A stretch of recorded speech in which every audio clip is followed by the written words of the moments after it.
presencia del Señor y le pedimos su santa palabra. Voy a leerles de la carta a los Romanos, en el capítulo 1, desde el versículo 8, y dice: acción de gracias. Ante todo doy gracias a mi Dios por medio de Jesucristo, por todos vosotros, ya que vuestra fe es alabada en todo el mundo. Pues Dios, a quien sirvo con todo mi espíritu en la predicación del Evangelio de su Hijo, es mi testigo de cómo me acuerdo de vosotros sin cesar, pidiendo siempre en mis oraciones que, si es voluntad de Dios, algún día tenga ocasión favorable de ir donde vosotros, porque deseo veros con el fin de comunicaros alguna gracia espiritual para que seáis fortalecidos, es decir, para que yo sea consolado con vosotros por la fe que nos es común a vosotros y a mí. Pues no quiero que ignoréis, hermanos, que muchas veces me propuse ir donde vosotros, aunque hasta ahora no me ha sido posible, para recoger también entre vosotros, como entre los demás gentiles, algún fruto. Soy deudor de griegos y de bárbaros, de sabios y de ignorantes, de forma que, por lo que a mí respecta, estoy dispuesto a predicaros el Evangelio también a los que estáis en Roma.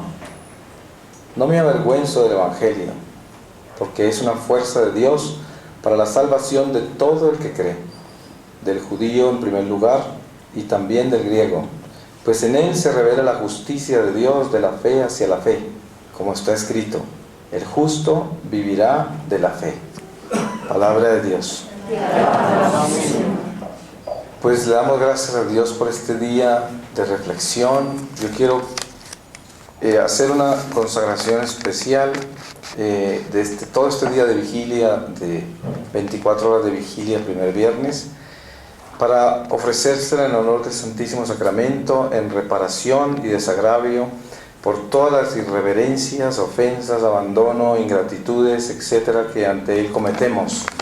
Sabemos que nosotros vivimos una iglesia católica muy desnutrida hoy, y así como hay católicos muy comprometidos, como pueden ser ustedes, católicos muy conscientes del Santísimo Sacramento y de realmente la responsabilidad que tenemos como católicos de vivir esa experiencia de Dios con un corazón completamente sumergido en el misterio de Dios presente en la Eucaristía y los milagros que Dios hace a través de la fidelidad nuestra por intermedio de su Eucaristía. Y todo esto la Iglesia lo ha perdido a través del tiempo, especialmente por este materialismo.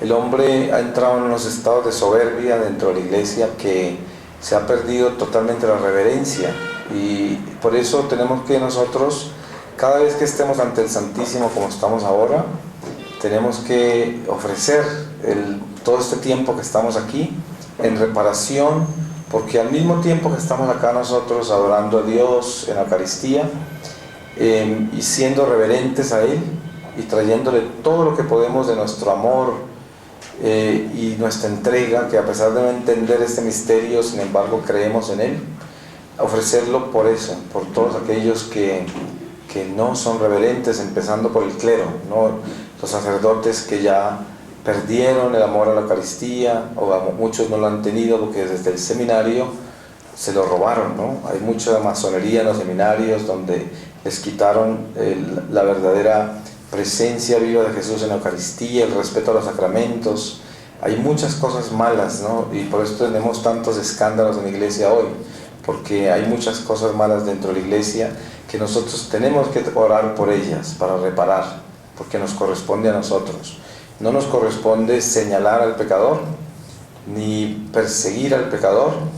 En ese caso sería todo el clero que ha caído en tanto pecado y que le ha traído tanto escándalo a la iglesia. No podemos perseguirlos ni señalarlos, pero sí podemos denunciar el pecado, que es el diablo, denunciar el mal, y con eso protegemos al pecador, que se puede arrepentir y cambiar y convertirse en cualquier momento, pero no dejamos de denunciar el pecado, que es lo que tenemos que denunciar todo el tiempo.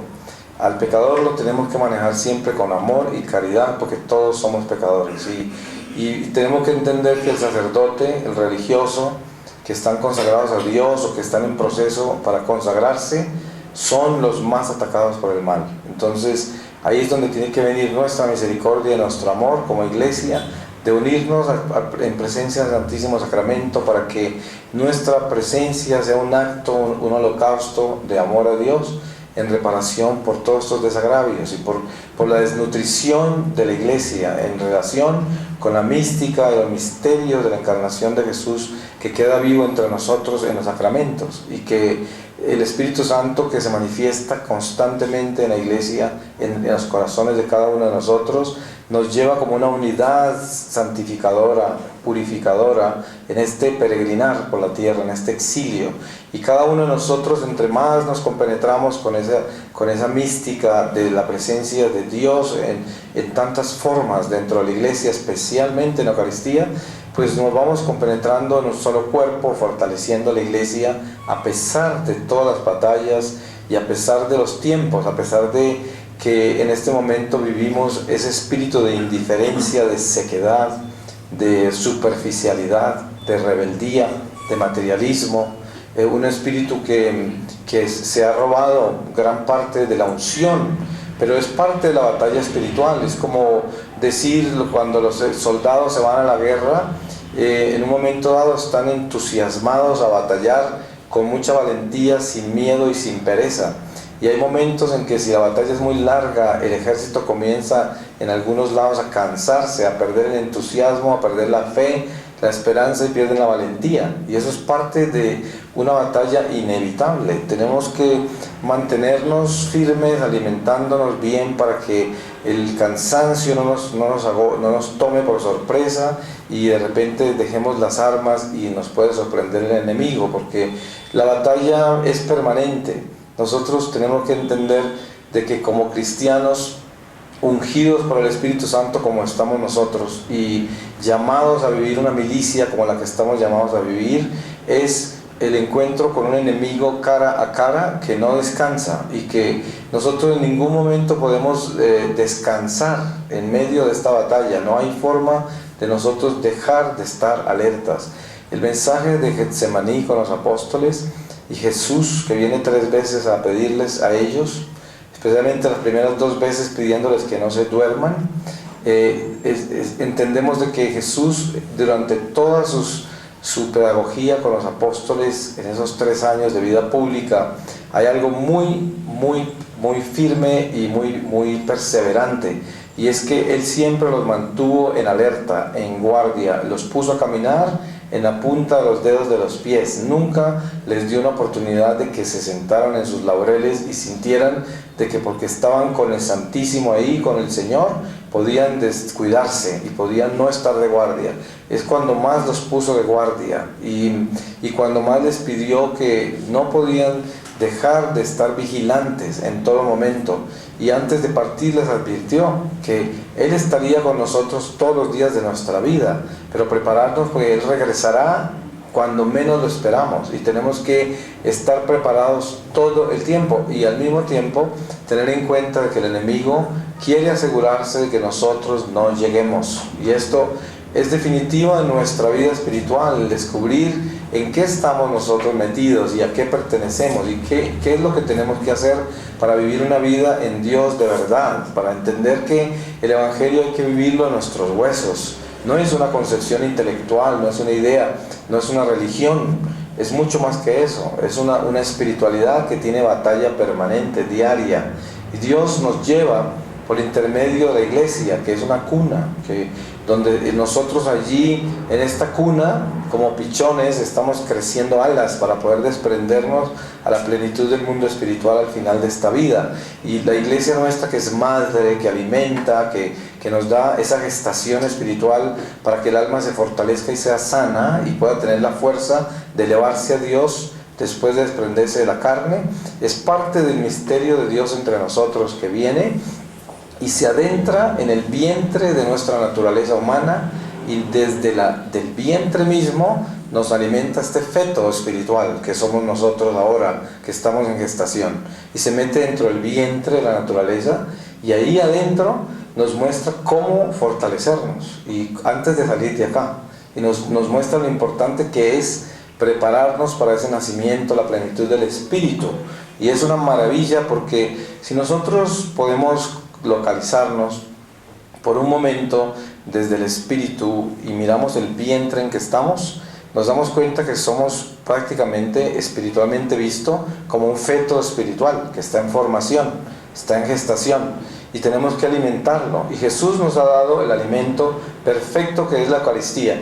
Y para llegar a poder succionar ese alimento santo, esa leche de Dios, ese pan de vida, tenemos que preparar ese feto para que esté lo suficientemente conectado a ese alimento. Y la preparación de eso son los sacramentos. Nosotros tenemos que reconciliarnos con Dios permanentemente para tener esas vías de alimentación despejadas, que no haya ningún obstáculo, que nada interfiera en la alimentación de esa succión a la leche de Dios, a esa agua viva.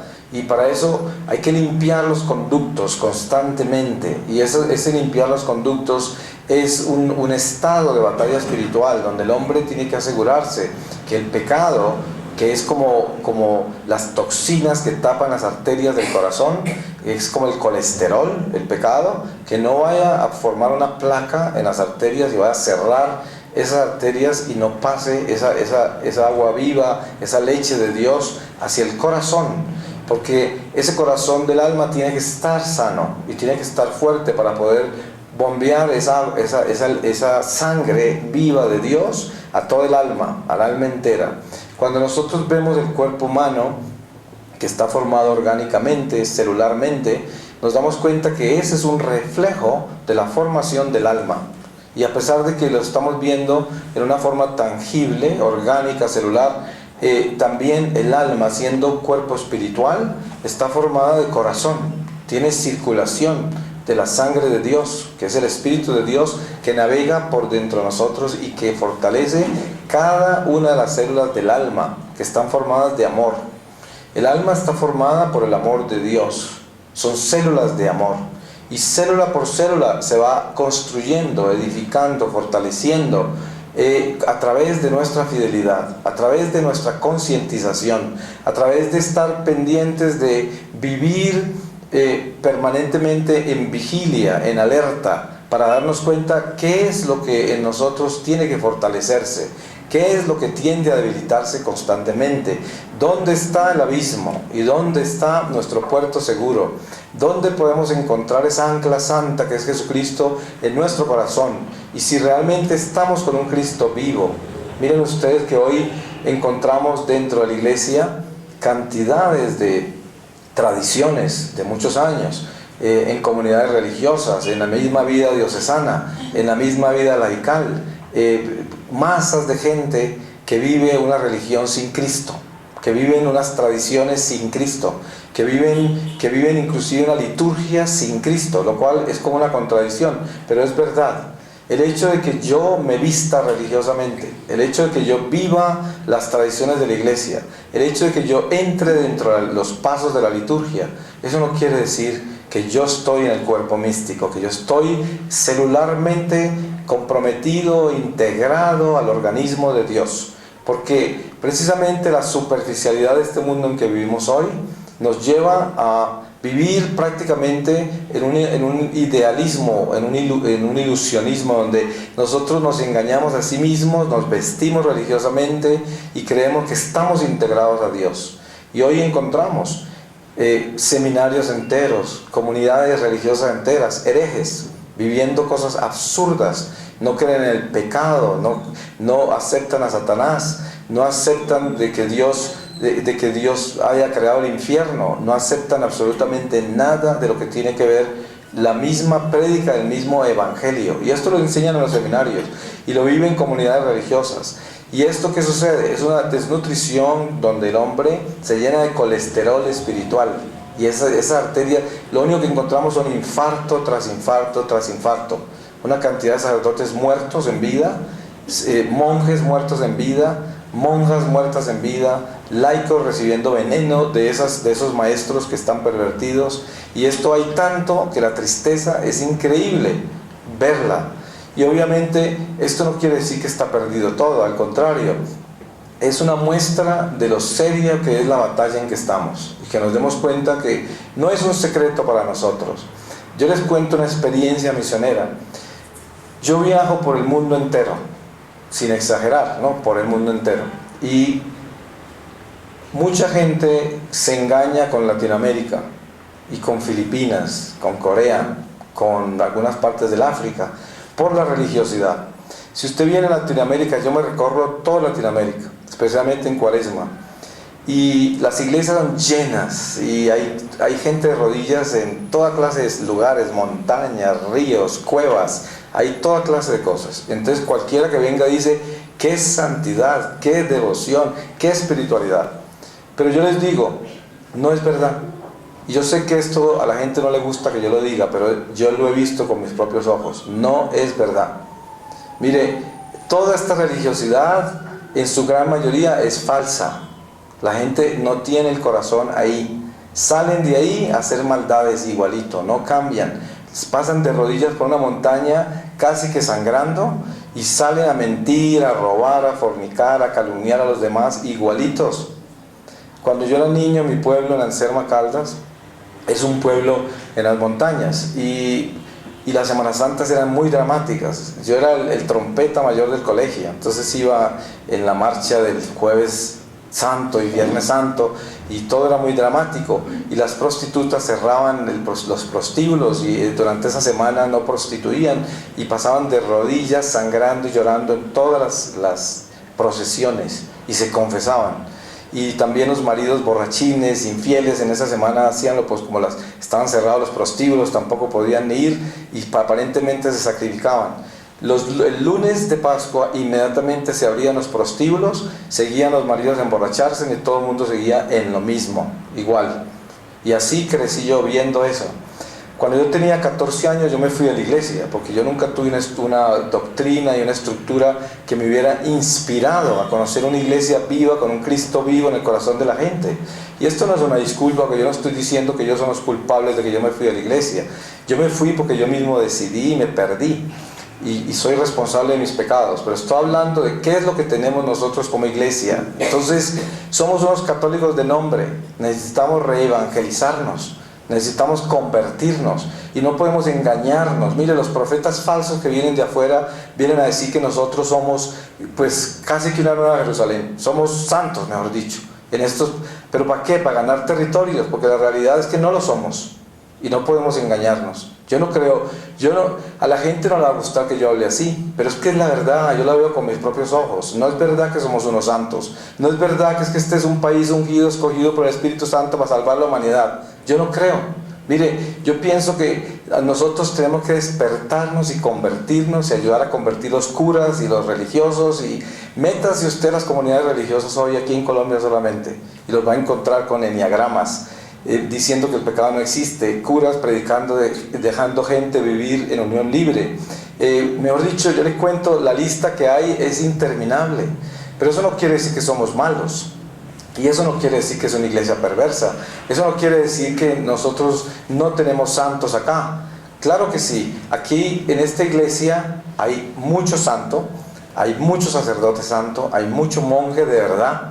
Hay muchos seminaristas que, a pesar de todos los errores que les enseñan, saben que son errores y no se los compran, y siguen con la verdad. Y yo conozco muchos, yo aquí hablo con muchos cuando vengo en otros países, con seminaristas que llevan el dolor en el corazón de que les están enseñando herejías. Sin embargo, ellos, por alguna razón, deben permanecer ahí, y ellos siguen con la verdad, y aceptan la verdad como es, no como se la están enseñando. Y esto sucede, pero lo importante es no engañarnos y no dejarnos convencer de que somos los grandes escogidos, y los grandes privilegiados, los grandes santos y lo más espiritual. No es verdad. La realidad, cada uno de ustedes lo puede ver en ustedes mismos, lo pueden ver en la persona del lado, pueden ver en sus parroquias. No hay esa verdad. Hay una inconsistencia, una mediocridad, una tibieza espantosa. Usted se ve millones de grupos de oración en Bogotá. Yo los conozco casi todos. Cuando empecé a dar mi testimonio en el año 99 y 2000 me recorrí como 200 grupos de oración en Bogotá solamente y por todo Colombia. Y yo me acuerdo, ninguno de esos grupos era capaz de unirse con otro. Todos estaban compitiendo unos contra otros. Entonces en cada grupo tienen su vidente y esto y su profeta y su cosa. Se contradicen todos los mensajes entre ellos. No se quieren y no se unen. Entonces yo digo, eso es como sectas, es que peores que los protestantes. O sea, ¿dónde estamos? Si usted hace una convocación para unir todos los grupos de oración de Bogotá, le cuento que va a tener un buen dolor de cabeza, bien difícil. Ni un obispo es capaz de hacerlo a veces. O sea, a veces los obispos, yo he hablado con obispos que han tratado de unir los movimientos de esta ciudad, por ejemplo, y escasamente llegan. Y cuando llegan no permanecen en las misiones en que fueron llamados a seguir. Entonces tenemos que estar conscientes y darnos cuenta todo lo que tenemos que cambiar y no engañarnos de que estamos tan bien y no es verdad. Mire que el dolor de nuestra violencia en Colombia, toda esta maldad de tantos años con el narcotráfico, el crimen en general, nos ha doblado las rodillas y la gente se ha cansado de tanta muerte y tanta violencia y tanta degeneración, tanto amor al dinero, y se ha arrodillado y ha venido gradualmente una conversión a nuestro pueblo. Y obviamente que hoy se ve más grande el remanente de Dios en este pueblo, ha crecido más y lo sabemos. Cada día aumenta más el pueblo remanente, que es el pueblo verdaderamente fiel, comprometido, entregado a Dios. Y lo más peculiar del remanente es que el remanente es el más consciente de que nos falta mucho, de que tenemos que dar más, de que tenemos que arrodillarnos más, de que tenemos que sacrificarnos más, de que tenemos que cambiar mucho más el corazón. Aquí hay mucho culto. Cada rato vemos gente adorando sacerdotes, adorando laicos, adorando gente y adorando seres humanos, haciéndole culto, prácticamente con velas, ¿no? Y resulta que el culto a Dios no está. Porque el culto a Dios está no en adorar criaturas. No podemos adorar sacerdotes, ni líderes laicos, ni religiosos. Tenemos que adorar a Dios. Nadie está ungido con nada, nadie tiene dones de nada. Todo viene del Espíritu Santo. Él es el único que tiene dones. Los dones son de Él. Cuando usted lee las gracias del Espíritu Santo, usted no va a ver los dones de Julio, de Pacho o de Lucy. Usted ve los dones del Espíritu Santo. Por eso tenemos que dejar ese lenguaje protestante que fulanito tiene tales dones y el otro, porque eso no es. Ahí es donde comienza la idolatría, donde comienza la adoración a criaturas.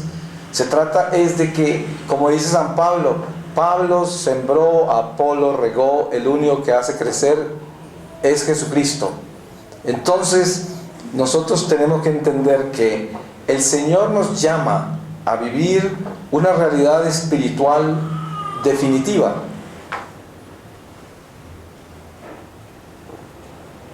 En la cual debemos ser sinceros, porque ustedes saben que cuando uno piensa que está muy bien y que está haciendo las cosas muy bien, es precisamente cuando las está haciendo peor, porque ya le entró el orgullo y la soberbia espiritual. Es verdad que uno no debe ser un ser lleno de culpas, lleno de escrúpulos, en el que ve pecado en todo, porque eso también es una caída en el fanaticismo, en el fundamentalismo, en lo que no debemos caer, que es lo que es el evangélico, el pentecostal, el adventista, son fanáticos y escrupulosos, que son parte de las sectas de la reforma cristiana, especialmente nacidas en Inglaterra, que es lo que tenemos acá y pulula tanto. En todo está el diablo, todo el mundo está contaminado. Y por eso hay muchos carismas en la Iglesia Católica hoy que están llenos de escrúpulos y contaminados con los protestantes. Y usted va donde ellos y todo es contaminación, todo es escrúpulo, todo se fanatizaron completamente. Y ahí es donde uno tiene que tener un cuidado increíble de mantener una línea absolutamente coherente, sobria, obediente, meticulosa en la verdad, sin cruzar al escrúpulo, sin cruzar al fanaticismo, sin cruzar a señalar, poner el dedo en el pecador, sin tener acepción de personas, sin escoger seres humanos, sin seleccionar criaturas. Porque en el momento en que yo estoy prefiriendo, hay gente que es capaz de tomar un carro o un avión a otra ciudad a 50,000 millas a confesarse con un sacerdote porque es muy santo. Hay gente que hace eso. Usted se imagina el nivel de escrúpulos que hay y la gente ni se da cuenta que eso es escrúpulo. ¿Por qué razón es escrúpulo eso? por esto. Jesús envió a los apóstoles la primera vez, entre ellos iba Judas Iscariote. Y Judas sanó enfermos y liberó posesos. Y cuando regresó, tanto Judas Iscariote como los otros estaban asombrados de las maravillas que habían hecho en el nombre de Jesús. Judas era un traidor y había hecho lo mismo que los fieles, que los apóstoles fieles. Y la enseñanza de Jesús, ¿cuál es? El sacerdote está ungido de por vida, eternamente como sacerdote, así sea un Judas Iscariote. Entonces, si yo realmente tengo el conocimiento verdadero sacramental, si verdaderamente yo sé quién soy yo como iglesia y quién es Jesucristo, entonces yo sé que los sacramentos son un instrumento, una arma espiritual contra el diablo para mi santificación y mi purificación y mi unión con Dios. Y por lo tanto, el sacerdote que está ungido sacramentalmente para perdonarme a mí, no tiene como condición ser santo. No la tiene. La libertad que Dios le da a cada criatura incluye al ungido como sacerdote. Lo incluye. Entonces, la imperfección y miseria del sacerdote nunca debe ser un obstáculo para mi confesión, porque yo no voy donde el sacerdote a confesarme para recibir dirección espiritual. Yo no voy para recibir consejos. Esto es lo más común y el error más grande cometido por los fieles en la confesión. La confesión no es una dirección espiritual. La confesión es un acto sacramental, donde yo voy y yo sé lo que estoy haciendo. Yo voy porque yo sé qué pecado cometí. Entonces yo voy a decirle al Señor a través de ese sacerdote de que yo pequé y de que yo me arrepiento de haber matado, de haber robado, de haber mentido, de haber fornicado, de haber deseado las cosas de los demás, de haber calumniado, todos estos pecados, y llevarlos donde el sacerdote para que Dios me perdone. Y ya, si yo necesito dirección espiritual, busco otra persona. Y si se justifica de que yo viaje a otra ciudad a buscar mi director espiritual, porque ese es con el que me entiendo, ese es el que Dios me dio, con ese me puedo demorar 2 horas hablando de Dios y dirigiendo mi vida. Eso tiene sentido. Pero ir a confesarme, entonces hay que entender estas cosas, porque aquí es donde viene la religiosidad popular mal enfocada, fanática y escrupulosa. Y la gente se pierde, y el diablo se mete y acaba con todo, lo destruye completamente. Y eso tenemos que tenerlo ordenado, porque si nosotros no ordenamos nuestra religión, se nos vuelve una secta, y todos nos volvemos sectas, todos. Porque entonces ya la gente empieza a discriminar. Usted está acá y no quieren que vaya donde otro. Usted está allá y no quieren que se vaya para allá. Y esto ya está mal, ya está mal. Porque el día que, por ejemplo, en esta casa alguien trate de poseerlo a usted y de traerlo para acá y dejarlo acá y pedirle diezmos y hacerle cosas de esas, ya se lo está robando. ¿Sí me entiende? ¿Y a quién se lo está robando? A la parroquia, a la iglesia. Nosotros somos iglesia y le pertenecemos solo a Jesucristo, nada más. Nosotros no pertenecemos a nada más. Inclusive el monje que es franciscano, que es agustino, que es benedictino, que es jesuita, no le pertenecen a esa orden, le pertenecen a Cristo, a la iglesia. Y estos son carismas. Tenemos un carisma acá que se llama Peregrinos del Amor, pero ¿qué? Si lo más importante es que nosotros pertenecemos a la parroquia de San Norberto, eso es lo más importante. ¿Y por qué? Porque somos iglesia, y la iglesia, la parte más importante nuestra de la iglesia es nuestra parroquia, porque ahí es donde está la entrada a la obediencia, y la obediencia es la que nos maneja a nosotros. La obediencia es la que nos lleva a nosotros de la mano de Dios, de la mano del Padre. Yo siempre pongo como ejemplo el niño que va por entre la gente y de la mano del papá. Ese niño es capaz de vivir toda clase de experiencias mientras vaya de la mano del Padre. Es capaz de vivir situaciones de miedo, de asombro, de placer, de inquietud, de situaciones incomprensibles, y las vive todas prendidas de la mano del Padre, y puede vivirlas todas sin perderse, sin desesperarse, porque va de la mano del papá. Pero en el momento que ese niño se suelta la mano del papá y queda entre las masas, ya toda escena lo va a tomar y no va a ser capaz de superarla, porque no puede moverse por entre esas escenas de la vida, porque no ha aprendido la mano del papá, ya perdió el equilibrio. Entonces, ¿cómo se puede describir eso con relación con nuestra vida cristiana en la iglesia?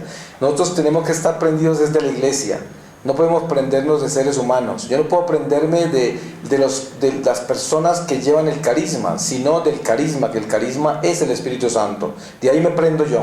Yo no me prendo del ser humano, de la persona. Yo no le hago culto a criaturas. Yo no elevo seres humanos a pedestales y los pongo allá como los superdotados, los grandes ungidos. Eso no es, Dios no quiere eso. Dios quiere que nosotros elevemos a Cristo, nosotros elevemos a Dios, adoremos a Dios en todo momento. Yo le digo a la gente, mire, cuando usted tenga crisis en su vida, con su marido, con su esposa, con sus hijos, con su vecino, compañero de trabajo, en la iglesia, compañeros de iglesia, en los monasterios, entre los monjes, en las diócesis, entre los sacerdotes, cualquier crisis que uno tenga humana, uno lo que tiene que hacer es adorar a Dios y decirle: Señor, te adoro, te bendigo, te glorifico, te doy gracias, porque aquí estoy yo adorando criaturas. Yo no puedo dejar que esas criaturas me quiten mi paz, que esas criaturas se lleven tu reino.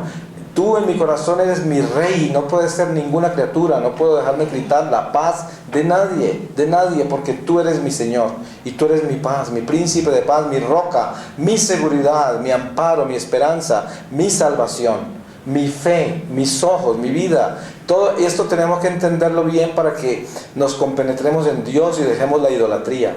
La idolatría nos mata, y en el mundo en que estamos hoy es un mundo construido en idolatría.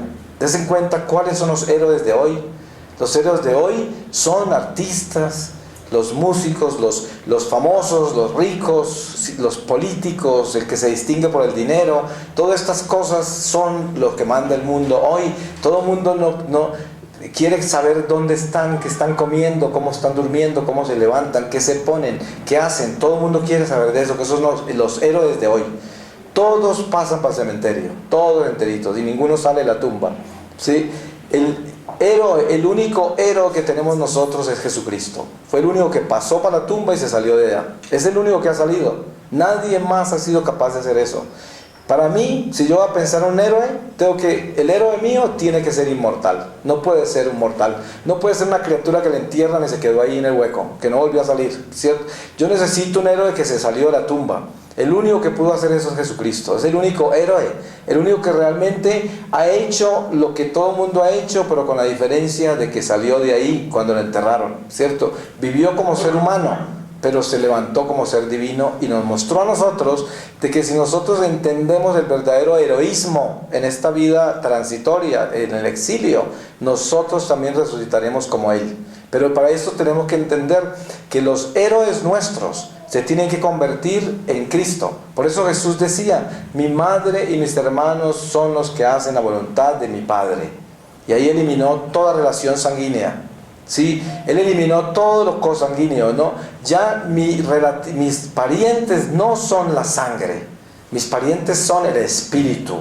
Yo soy hermano en Dios, nada más.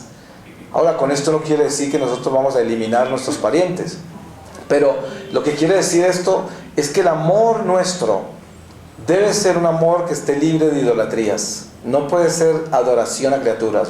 La madre no puede adorar a los hijos no pueden adorar a la madre, la esposa no puede adorar al esposo, ni el esposo a la esposa. Tenemos que adorar a Jesucristo. Ese es nuestro Señor.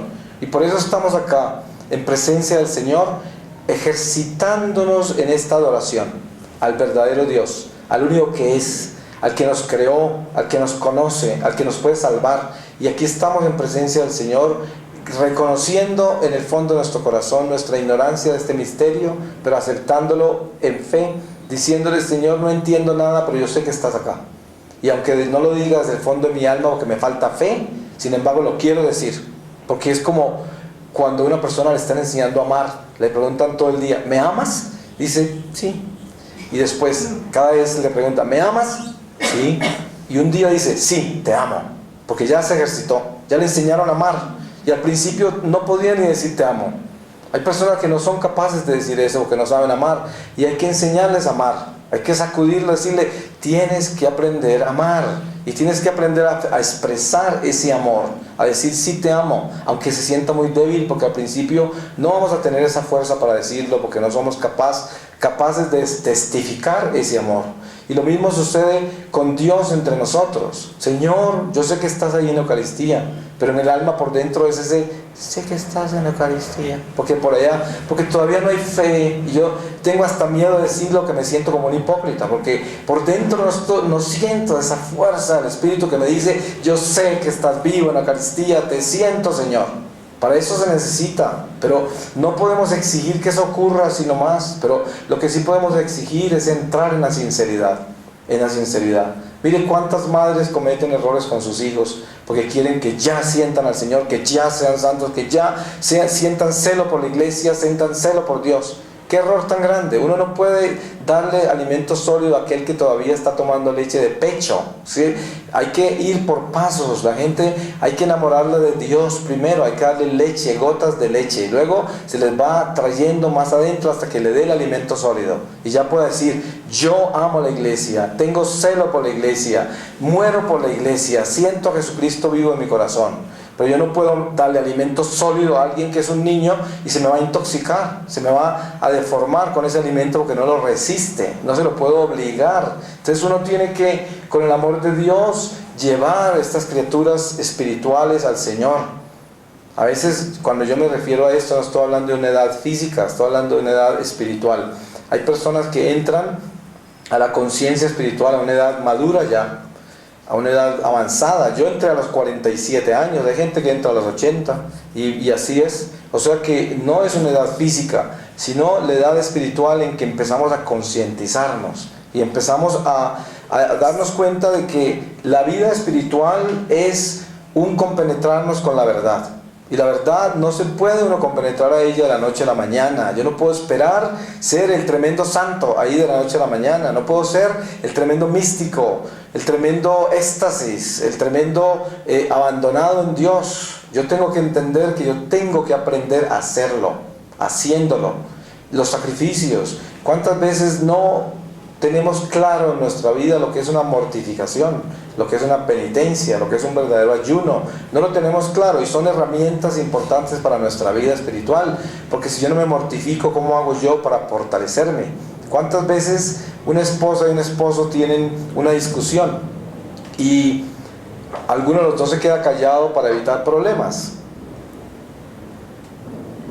Cualquiera diría que esa persona se está mortificando, pero la verdad es esta: puede haber mortificación ahí, puede haber una oportunidad de santificación, siempre y cuando la persona esté en silencio, porque está sacrificando el defender su territorio y lo está sacrificando para dar amor y armonía al otro que está argumentando, al otro que está en ese estado. Entonces, este que no quiere discutir y que quede en silencio, le queda en silencio con amor, mortificándose, porque su naturaleza humana le grita que se defienda, que presente su territorio, que diga lo que tiene que decir.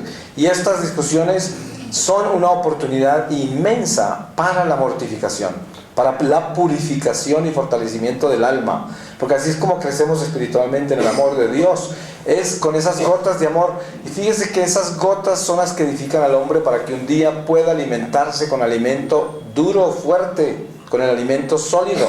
El alimento sólido es dejar de tomar la leche, pero para eso hay que construirnos con esas obras de amor, a través de la mortificación, el sacrificio, la penitencia, entregarse uno a eso y decir, voy a sacrificar mi territorio humano y no voy a imponer mis leyes ni mis ideas a nadie, voy a sacrificarme, pero lo voy a hacer con amor. Y en ese silencio de Dios es donde actúa la gracia, solamente. La gracia nunca actuará en la violencia del amor propio, que es cuando yo quiero que las cosas se hagan a mi manera porque yo estoy correcto y usted está equivocado. Y aquí se hace como yo digo. Ahí perdió. Perdió porque no hay gracia, no hay bendición, no hay unción, no hay caridad, nada. Ahí lo que hay es amor propio y por lo tanto hay muerte. No habrán frutos, no pueden haber frutos. Habrán frutos del miedo solamente. Y la gente actuará con miedo y me hará ver lo que ellos creen que quieren que esa persona vea. Nada más. Pero por dentro y en su vida personal son otra cosa. Y la están escondiendo. Doble vida. ¿Por qué? He forzado a una persona que está para tomar leche, le he dado alimento sólido. Y lo he indigestado. Y esto sucede. El crecimiento espiritual nuestro tiene que estar centrado en el proceso de un crecimiento con amor, con paciencia, con perseverancia, con templanza, y viviendo en este sacrificio, mortificación y penitencia, gota a gota, paso a paso, dándonos cuenta que esto es construyendo un edificio, ladrillo por ladrillo. Esto no se hace de la noche a la mañana, pero la diferencia es que cuando uno realmente entra en la espiritualidad de construir el edificio de Dios en el corazón, sabe que está construyendo sobre la roca segura, la roca verdadera, donde nada podrá tumbar lo que estamos edificando, nada. Mire, yo llevo 11 años de misionero. Vengo del mundo, de vivir una vida decadente, perversa, contra Dios, todas las cosas más horribles. En estos 11 años, mis enemigos, gente que quiere tomar mi pasado y acusarme en el presente, por mucho que han tratado de tumbarme de la roca, no han podido. ¿Y por qué no pueden? Porque no soy yo. Yo no estoy edificándome a mí mismo. Mi pasado es un pasado muy malo, pero nadie puede acusarme a mí de lo que yo he vivido durante mis años de misionero, porque yo he vivido con el Señor. No soy un santo, pero yo no soy la persona que era. Como dice San Pablo, antes fornicábamos, antes mentíamos, antes hacíamos muchas cosas malas, pero hoy somos de Cristo y somos personas nuevas. Que me acusen del pasado, pero que nadie puede venir a acusarme del presente. Nadie puede venir a acusarme de eso. Entonces, ¿qué pasa? Se construye la obra sobre la roca fija. Y pueden venir las tempestades más horribles, los huracanes más horribles, los enemigos a presentar credenciales de todo lo que yo pueda haber hecho. No pueden tumbarme, no pueden, jamás podrán, porque está sembrado sobre la roca de Jesucristo. Y Jesucristo nos hace nuevos, nos transforma.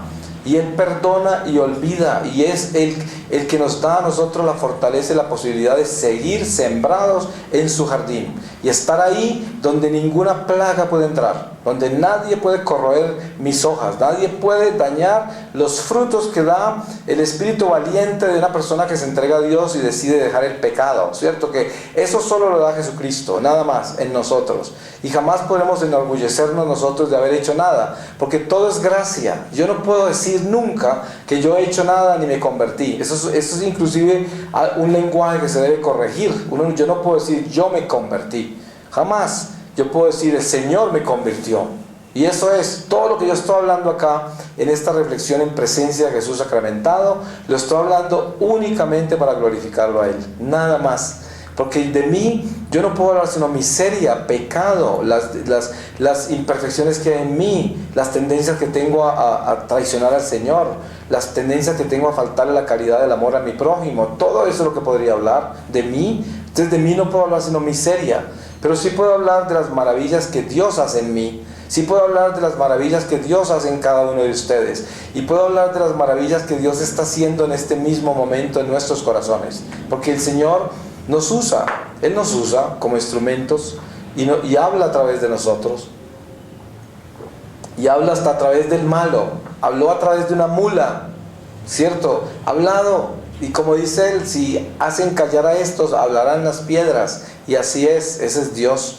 Entonces, hoy nosotros le damos gracias al Señor por estas reflexiones de primer viernes. Y sabemos que la Iglesia, por tradición sagrada, le ha dado al primer viernes, un lugar especial dentro de la batalla espiritual de nuestra religión católica.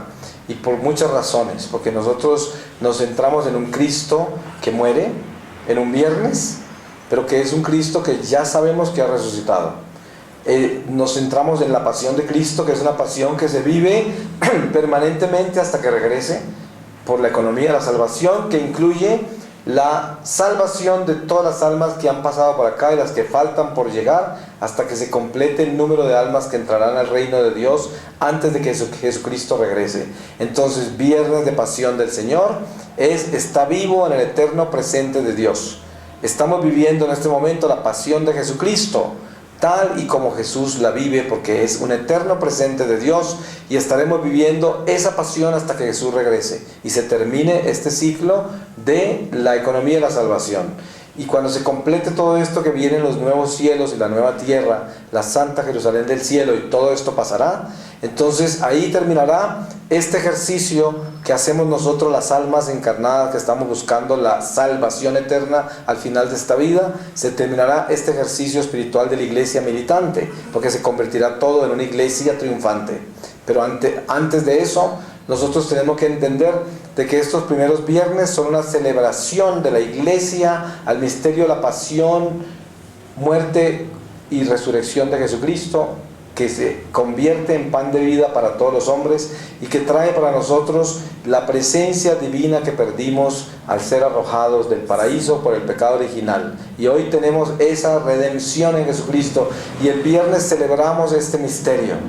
Vivimos con Jesús un estado de reparación durante esta vigilia de 24 horas, para que el Señor, a través de esta carne que es miseria, que es pecado, pueda el Señor utilizar esta carne que se propone a Dios, que se ofrece a Dios como holocausto, y la pueda utilizar para que otras almas se salven, porque durante estas 24 horas morirán muchas personas en el mundo entero y estarán sin prepararse para encontrarse con Dios.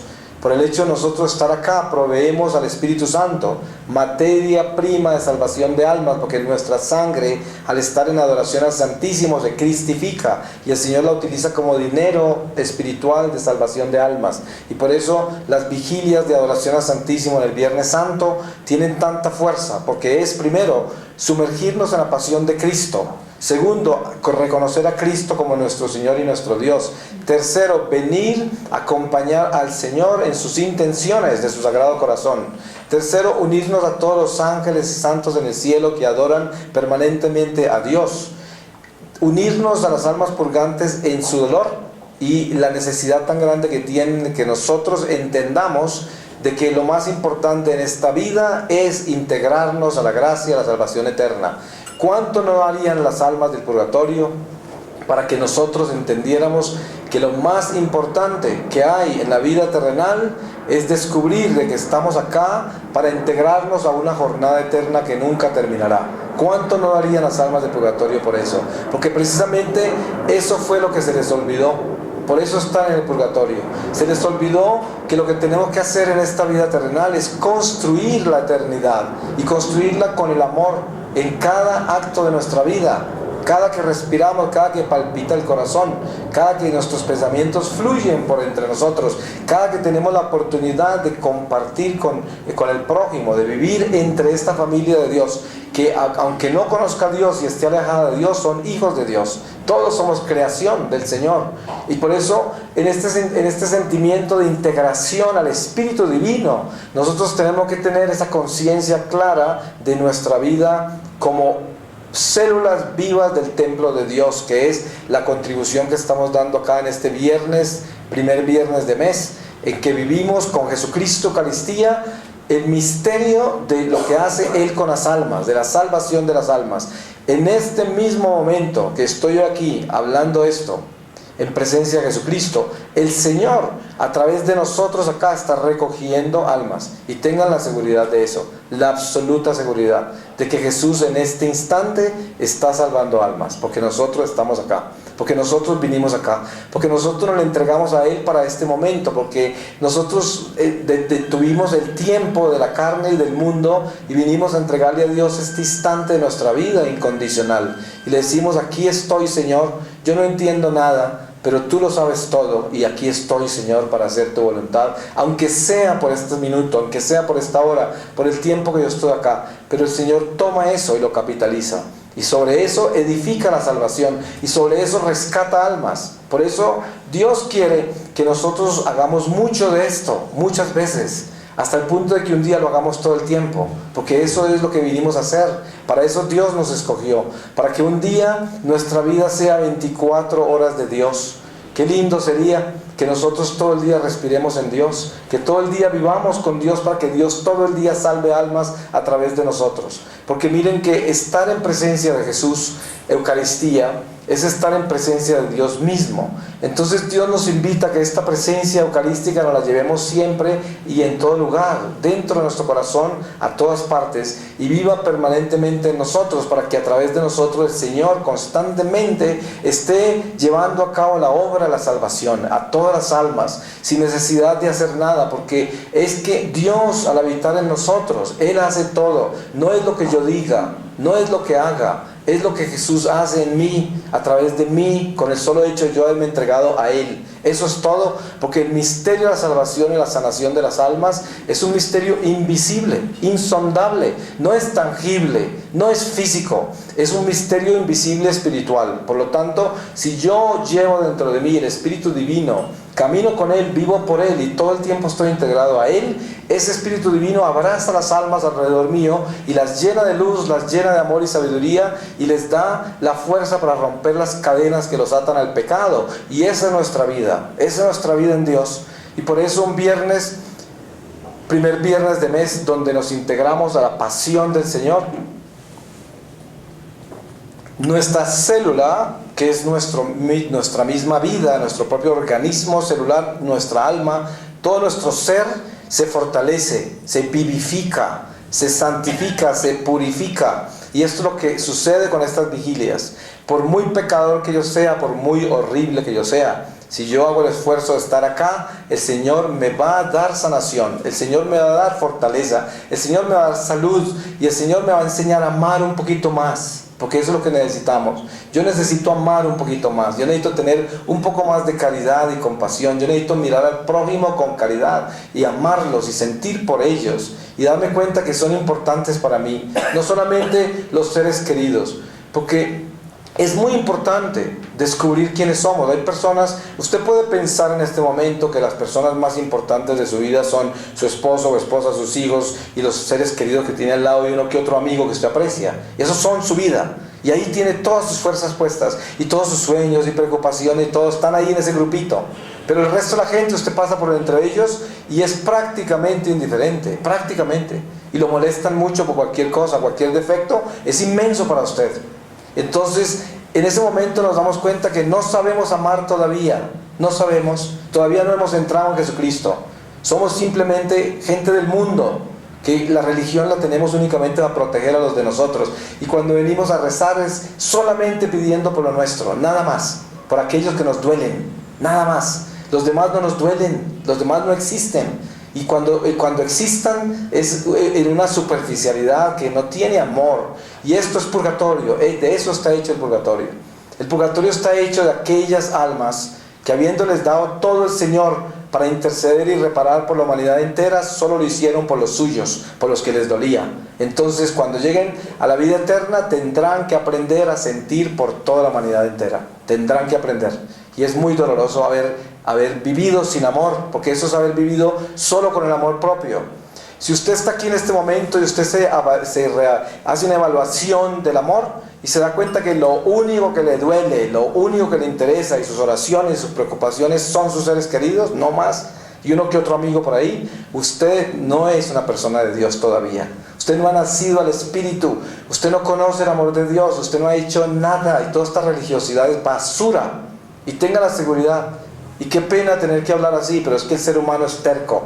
Si a nosotros no nos hablan así, no nos despertamos, ¿cierto? Porque tenemos que dejar de engañarnos. Es como lo que yo decía antes, que la gente llega y dice: uy, qué gente tan santa en este país, hay iglesias llenas de gente y todo.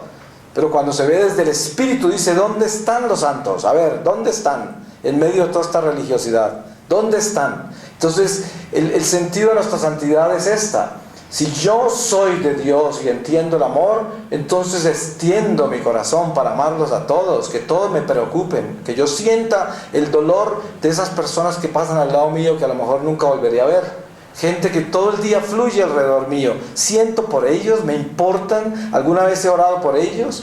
De vez en cuando por allá lanzo una oración: Señor, y por la conversión de todos los pecadores, y por los que sufren hoy, por los que están en la cárcel. Pero son como poemas, son como exclamaciones literales, cosas intelectuales que no tienen nada que ver con el amor. Entonces, este es el desafío más importante de nuestra vida en un día como este, compenetrarnos en el Espíritu Santo para que Dios nos dé el verdadero amor y dejemos de ser hipócritas y empezamos a entender de que no es solo mis seres queridos, no es solamente el dolor de los problemas de mi hogar, no es solamente mi economía, no es solamente mis enfermedades físicas, es la humanidad. Es toda la humanidad entera. El dolor mío tiene que ser por todos los hombres. El dolor mío tiene que ser por toda la iglesia. El dolor mío tiene que ser resurrección, redención, sacrificio. Tiene que ser entrega total al amor de Dios, donde yo sé que Dios me creó a mí y me dio los dones que me dio para toda la humanidad entera. Y cuando yo me vaya a orar al Señor, lo primero que hago es pedir al Señor que me ayude a orar por lo que Él quiere que yo ore, no por lo que yo quiero orar. Para que el Espíritu Santo a través de mí pueda hacer la obra redentora que Dios quiere que se haga a través de mi fidelidad. Hay gente que anda con listas de métodos de oración. ¿Y cuántos tienen? Métodos. Toda clase. Hay gente enseñando toda clase de cosas y devociones de todos los niveles y tienen colecciones de novenas y conexiones de consagraciones a cuánta cosa hay. Y yo digo, sí, muy bueno todo eso, buenísimo, porque es bueno rezar y tener tanta devoción. Pero lo que sucede es que nos quedamos en eso, una religiosidad vacía, un poco de gente consagrada a los corazones, otros consagrados a esto, a lo otro, y uno los ve y esos corazones son de piedra, ahí no hay nada. Se están consagrados para recibir protección, para que los protejan, para que todo les salga bien, para que les sane la enfermedad, para que les arregle la economía, para que los proteja del diablo, ¿sí? Y al final esos corazones no están cambiando, no hay santidad, no hay una compenetración verdadera ni un sacrificio verdadero. Es una religión farisea.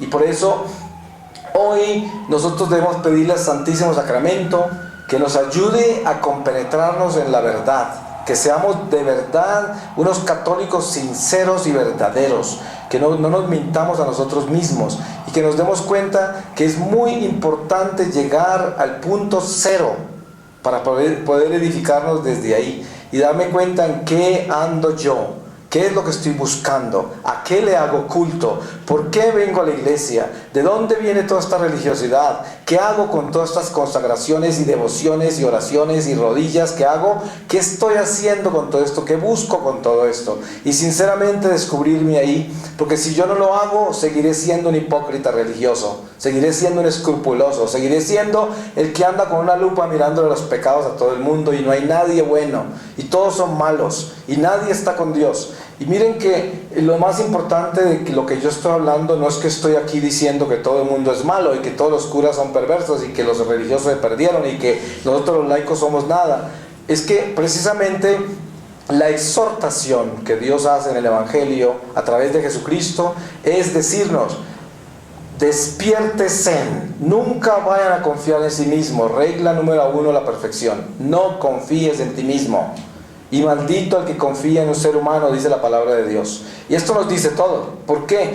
Porque nosotros vivimos esta imperfección humana y por eso nunca podemos llenarnos de gloria, glorificarnos a nosotros mismos por nuestras acciones religiosas, por lo que hacemos en relación al Espíritu, sino más bien buscar la humildad, la sencillez, buscar ese estado de entrega a Dios en el que yo le digo: Señor, soy esa criatura chiquita que tú creaste. Y manténme chiquito, manténme así pequeñito, para que yo no me llene de mí mismo, para que yo no me llene de ideas, para que yo no me llene de religión, para que yo no me llene de toda clase de asunciones y presunciones, ideas de la gente y de ti, sino que yo sea eso tan pequeño, que me mantenga en esa sencillez y esa humildad y me dé cuenta que yo no sé nada, yo no soy nada, y yo solamente vivo para ti. Y eso es lo que Dios quiere de nosotros, que encontremos esa pequeñez.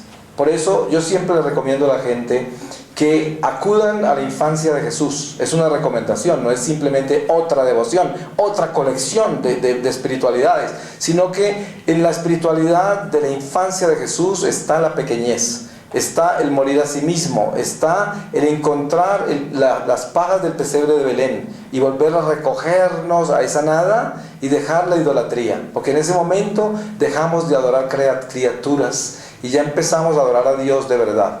Pues yo le pido a Dios que me dé su santa palabra. Y en esta santa palabra cierro esta reflexión leyéndoles del Evangelio de San Lucas, el capítulo 17, el versículo 11. Dice: los 10 leprosos. Al ir de camino a Jerusalén, atravesaba los confines de Samaria y Galilea, y cuando iba a entrar en un pueblo, le salieron al paso 10 leprosos, que se detuvieron a distancia y le dijeron gritando: Jesús, Maestro, ten piedad de nosotros. Al verlo les dijo: id y presentaos a los sacerdotes. Y mientras iban, quedaron limpios. Uno de ellos, al verse curado, se volvió glorificando a Dios a gritos, y fue a postrarse a sus pies dándole gracias. Y este era samaritano, ante lo cual dijo Jesús: ¿no son 10 los que han quedado limpios? Los otros 9, ¿dónde están? ¿No ha habido quien volviera a dar gloria a Dios más que este extranjero? Y le dijo: levántate y vete, tu fe te ha salvado. Palabra de Dios. Pues esto, en otras palabras, el Señor nos dice en qué andamos, ¿cierto? Siempre es de 10 vuelve 1, ¿cierto? De 10 hay 1. Y es tristemente una realidad del Evangelio. Y no creo que haya cambiado mucho, pero más vale que nosotros seamos ese leproso que regresó, ¿cierto? Porque eso es lo que debemos ser. No preocuparnos de los 9 que no regresaron, orar por ellos, pero que seamos nosotros el leproso que regresa. Y eso es importante tener en el corazón. Amén.